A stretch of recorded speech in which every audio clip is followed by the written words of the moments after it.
How do we motivate our employees to work on follow-up? The list, pending treatment, bonus. Okay, so good question. How do we motivate the team to work on follow-up? Okay, the reason why this is a struggle right now for any of you, if you're trying to get the team to work on follow-up, and it's going to sound really basic, the first thing you do is you have to have a system in place for the follow-up. Because anytime you give people instructions to do something, and they think those instructions are what we call a la carte, right? You go to a restaurant and you order off the a la carte menu and you think, you just don't know what you're going to get. Anytime you try to give instructions to a team member and they don't know what they're getting that day, it's a stressful thing. But if they know, hey, on Mondays, I need to hit the spreadsheet and I need to follow up. Or you can break it up into 3 ways. Every morning, I'm going to follow up. Every afternoon or around lunchtime, I'm going to send out text messages, right?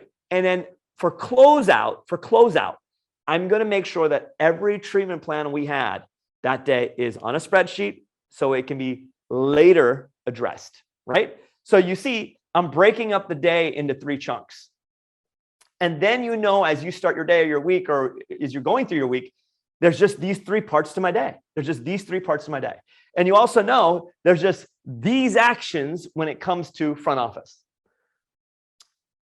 Now, the question is on bonuses. Once you have that set up, then you can figure out bonuses. You know how you can figure out bonuses? Here's what we did.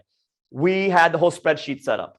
We came up with something called the 15 call a day strategy. So you can imagine 3 offices, 2 people up front in each office. Each one of them is required to call 15 people a day. You can switch that up to 15 text messages a day. Each one. So think about it. 15, there's 2 front offices. That's 30 calls a day times 5 days. 30 times 5, right? 150 calls a day, right? So you can think you're going to get a busier office, you do that.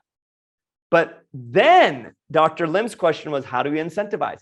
Once we have that set up, it's easy to say, whoever hits their 15 calls and gets 5 people in, they get a $100 gift card or whatever it is. It's easy to do that once you got a system in place, because now your team can see it.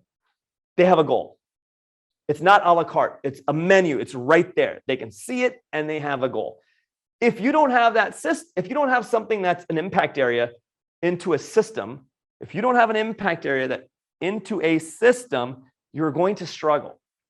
And this conversation is going to repeat itself because you're like, okay, I know the impact areas, but I haven't done the system thing.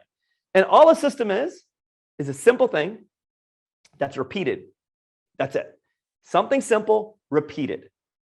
And you make it the easiest way to repeat it.